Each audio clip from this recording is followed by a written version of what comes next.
శ్రీమాత్రే నమః. వివాహమైన మహిళలు ఈ తప్పులు చేస్తే భర్త జీవితం నాశనం. వివాహమైన ప్రతి మహిళ సుఖ సంతోషాలతో జీవించాలని కలలు కంటూ ఉంటుంది. ఆమె అదృష్టం ఆమె భర్త దీర్ఘాయువుపై ఆధారపడి ఉంటుందని దాదాపు చాలా మందికి తెలుసు. ఒక మహిళ పెళ్లి చేసుకుంటే ఆమె తన వైవాహిక జీవితంలో ఆనందాన్ని కోరుకుంటుంది. మహిళలు శాశ్వతంగా ఆనందంగా ఉండాలంటే కొన్ని పనులు చేయాలని పురాణాలు, గ్రంథాలు చెబుతున్నాయి. ఇలా చేస్తే భర్త జీవితంపై ప్రభావం చూపుతుందని పురాణాలు, గ్రంథాలలో ఉంది. మహిళలు ఎలా ఉంటే భర్త జీవితంపై ప్రభావం చూపుతుందో ఇప్పుడు ఈరోజు ఈ వీడియోలో చూసి వివరంగా తెలుసుకుందాం. అంతకంటే ముందు ఈ వీడియో కనుక మీకు నచ్చినట్లయితే లైక్ చేయండి, షేర్ చేయండి. అలాగే మరెన్నో ఇలాంటి ఆధ్యాత్మిక విషయాల కోసం మన ఛానల్ని సబ్స్క్రైబ్ చేసుకోండి. ఇక విషయంలోకి వెళితే, వివాహమైన మహిళ పగుళ్ళు లేదా విరిగిన గాజులను అస్సలు ధరించకూడదు.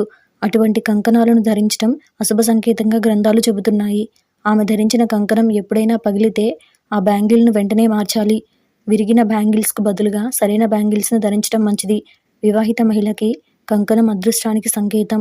ఇంకా చెప్పాలంటే మహిళలు పెళ్లి జరిగిన తర్వాత శుభకార్యాలకు నీలం, నలుపు రంగు దుస్తులను అస్సలు ధరించకూడదు. ఈ రంగు యొక్క దుస్తులు మాత్రమే కాకుండా ఈ రంగు గాజులు కూడా ధరించకూడదు. వివాహమైన మహిళలు పచ్చని గాజులు, ఆకుపచ్చ, ఎరుపు రంగు దుస్తులు ధరించడం మంచిది.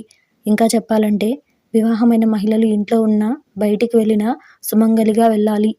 సుమంగళియులు అంటే ఇంటి నుంచి బయటకు వెళ్ళేటప్పుడు కుంకుమ, మాంగళ్యం, కంకణం, బొట్టు మొదలైన వాటిని ధరించడం వల్ల భర్త జీవితం బాగుంటుంది. ఇంకా చెప్పాలంటే వివాహమైన మహిళలు తమ భర్తను ఎప్పుడూ అవమానించకూడదు. తన భర్త గురించి చెడు మాటలు మాట్లాడకూడదు. వారి పట్ల మనసు, మాట, ప్రవర్తనలో గౌరవం చూపాలి. ముఖ్యంగా భర్తకు వ్యతిరేకంగా ఇతరుల ముందు మాట్లాడకూడదని, వివాహమైన మహిళ నుదుటిన ఎప్పుడు కుంకుమ పెట్టుకొని ఉండాలని, వివాహమైన మహిళలు మెట్టెలను ఎప్పుడూ ధరించాలి. ముఖ్యంగా చెప్పాలంటే మహిళలు 2 కంటే ఎక్కువ రౌండ్లు ఉన్న మెట్టెలను మాత్రమే ధరించాలి.